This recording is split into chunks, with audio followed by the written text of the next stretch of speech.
David was told the Plishtim are fighting in Keilah and plundering the threshing floors. David consulted Adonai, asking, "Should I go and attack these Plishtim?" Adonai answered David, "Go and attack the Plishtim and save Keilah." David's men said to him, "Look, we're already afraid here in Yehuda. How much more, then, if we go to Keilah to fight the armies of the Plishtim?" David consulted Adonai again, and Adonai answered him, "Set out and go down to Keilah, because I will hand the Plishtim over to you." David and his men went to Keilah and fought the Plishtim. They defeated them in a great slaughter and led away their livestock. Thus David saved the inhabitants of Keilah.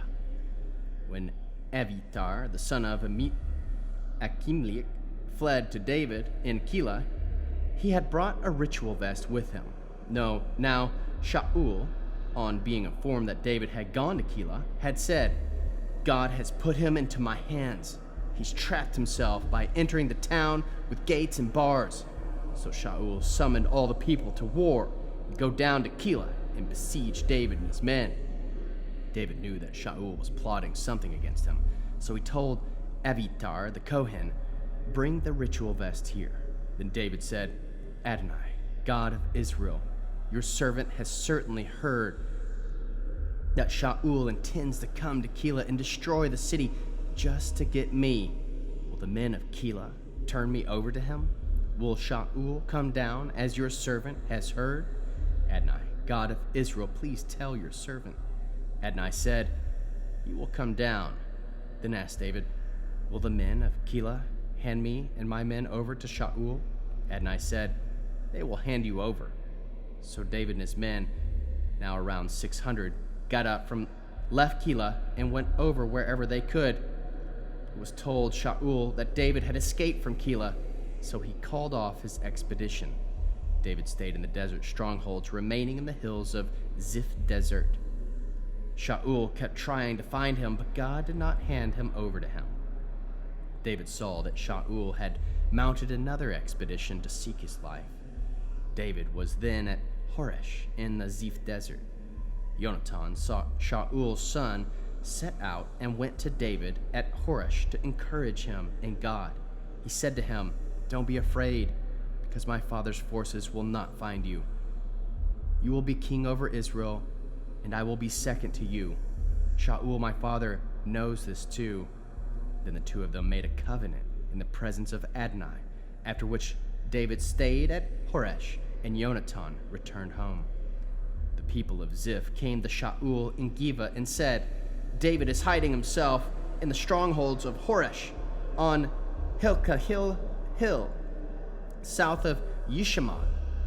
So now, king, since you've wanted to do so much to come down, or our part will be to turn him over to you." Shaul said, "May Adonai bless you for showing me compassion. Please go and make still more certain exactly where he is and who has seen him there, because I have been told that he's very tricky. So look closely, find out where all his hiding places are, and come back when you're sure.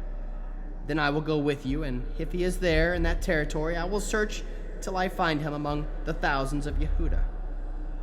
They set out and went to Ziph before Shaul, but David and his men had gone on to the Moon desert in the Arava, south of Yishimon. Shaul and his men went searching for him. David was told, so he came down to the rock and stayed in Moon desert. When Shaul heard that, he pursued David in the Moon desert. Shaul went along one side of the mountain, while David and his men went along the other. David was hurrying to get away from Shaul, while Shaul and his men were trying to surround David and his men in order to capture them. But then a messenger came to Shaul, saying, "Hurry, come, because the Plishtim are invading the country." So Shaul stopped chasing David and went to fight the Plishtim. Therefore they called that place Sila Hamechlekot, Rock of Divisions. From there David went up and lived in the strongholds of En-Gedi.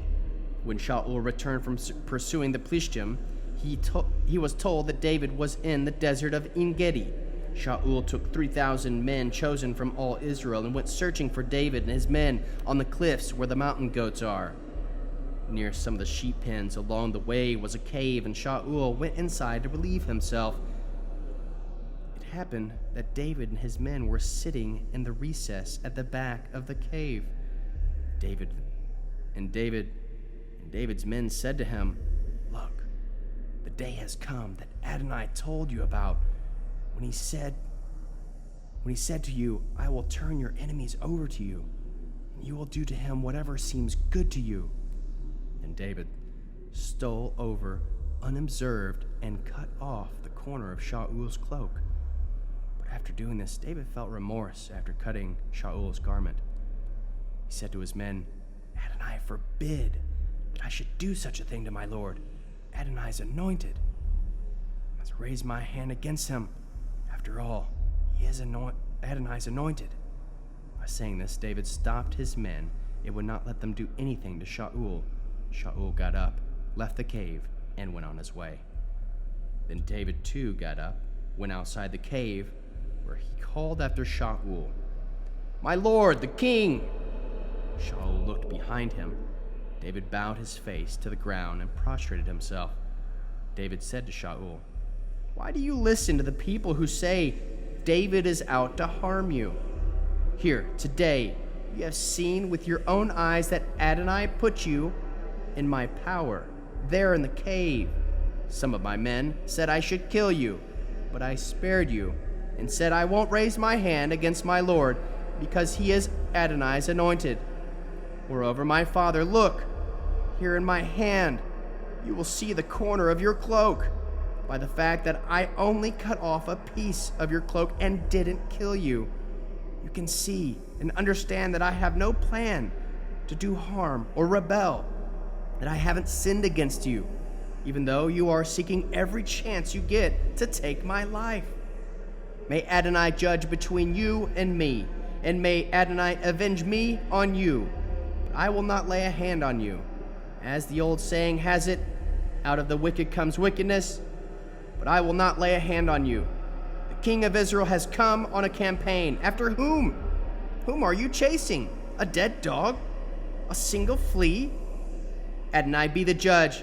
Let him decide between you and me. May he take my side and rescue me from your power." After David had finished speaking to Shaul, Shaul said, "Is that your voice, my son David?" Then Saul cried out and wept, and he said to David, "You are more righteous than I, because you have treated me well. I have been treating you badly. You have made it clear to me today that you have done me good. For when Adonai put my fate in your hands, you didn't kill me. Man finds his enemy and lets him go unharmed. May Adonai reward you well for what you did to me today. Now I am certain that you will indeed become king, and that the kingship of Israel will be established in your hands. So swear to me by Adonai that you will not kill my descendants after I die, or blot out my name from my father's family." David swore to Shaul, and Shaul went home, but David and his men went back up to the stronghold. Shmuel died. All of Israel assembled to mourn him and bury him at his home in Ramah. Then David set out and went down to the Paran desert. Now there was a man in Maon who had a property in Carmel. He was very rich, having 3,000 sheep and 1,000 goats. He was shearing his sheep in Carmel. The man's name was Nabal, and his wife's name was Abigail. The woman was intelligent and attractive, but the man was surely mean in his actions. He belonged to the clan of Caleb. David, there in the desert, heard that Nabal was shearing his sheep.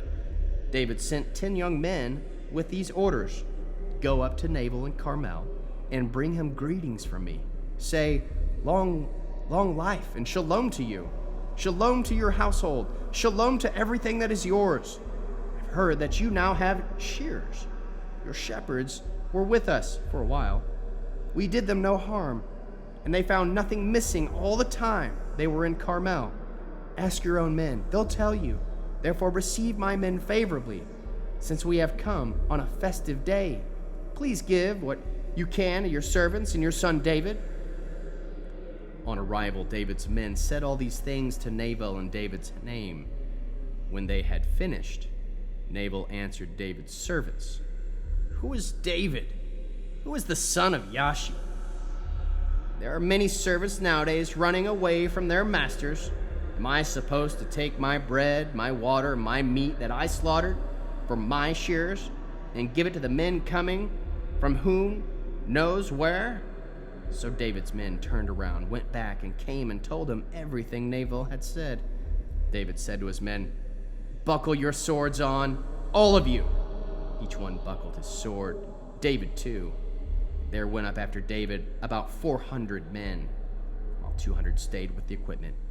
But one of Nabal's men told Abigail, his wife, "David sent messengers from the desert to greet our master, and he flew on them in a rage, even though the men had been very good to us. They didn't harm us, and we found nothing missing during the entire time we went with them. While we were out in the countryside, they served as a wall protecting us that day and night. All the time we were with them caring for the sheep. So now decide what you're going to do, for clearly harm is on our way to our master and all his household. But he's so mean that no one can tell him anything." Abigail wasted no time, taking 200 loaves of bread, 2 skins of wine, 5 sheep already prepared, 6 quarts of roasted grain, 100 clusters of raisins, and 200 fig cakes, and having them loaded on donkeys.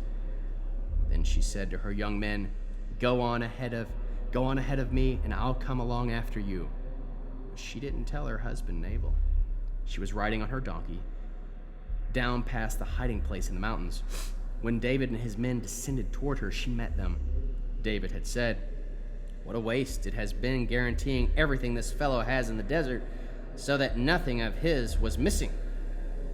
He has repaid me bad for good." Then he swore, "May God do the same and more to David's enemies if I leave alive even one male of everything he owns." When Abigail saw David, she hurried to dismount from her donkey, fell on her face in front of David, and bowed down to the ground, having fallen at his feet. She said, "It's my fault, my lord, it's all my fault. Please let your servant speak in your ears and listen to what your servant says. Please, my lord, shouldn't pay any attention to his worthless fellow Nabal, because he's just like his name. Nabal means boar, and his boorishness stays with him. But I, your servant, did not see my lord's men, whom you sent. Therefore, my lord, as Adonai lives, and as you live, inasmuch as Adonai has kept you from the guilt of shedding blood and from taking vengeance into your own hands, therefore may your enemies and anyone seeking you harm be as worthless as Nabal. Meanwhile, let this present which your servant has brought to my lord be given to the men in my lord's service.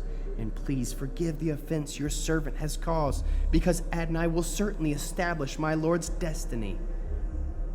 dynasty. For my lord's fights Adonai's battles, and nothing bad has been found in you all your long life. Even if someone comes along searching for you and seeking your life will be bound in the middle of life with Adonai your God. But the lives of your enemies he will fling away as if from the pouch of a slingshot. Then, when Adonai has done all the good to my Lord that he has set about and made you ruler over Israel, what happens here will not have become an obstacle to you or a cause for remorse to my Lord, neither that you shed blood without cause, nor that my Lord took vengeance into his own hands. Finally, when Adonai has dealt well with my Lord, then remember your servant." David said to Abigail, "Blessed be Adonai, the God of Israel, who sent you today to meet me.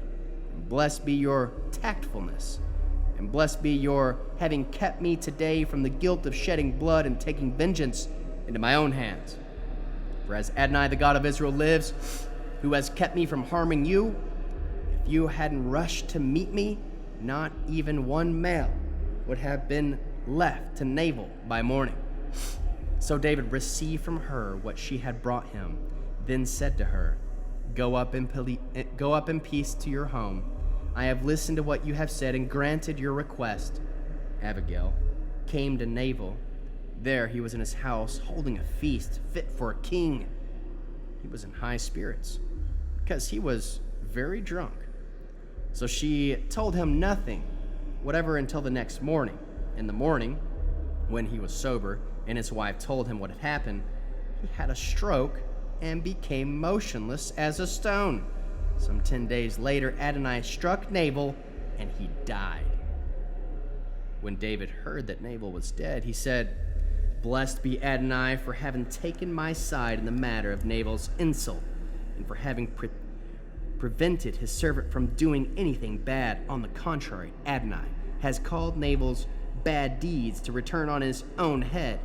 Then David sent messengers that he wanted to make Abigail his own wife. When David's servants reached Abigail in Carmel, they said to her, David has sent us to you to bring you to him to be his wife. She got up, bowed her face to the ground, and said, Your servant is here to serve you, to wash the feet of my Lord's servants. Abigail then hurried, set out, and rode off on a donkey, and 5 of her female servants following her. She went after David's messengers, and she became his wife. David also took Achinoam of Yisrael. Both of them became his wives. Meanwhile, Shaul had given Michal, his daughter, David's wife, to Palti, the son of Laish, who came from Gileam.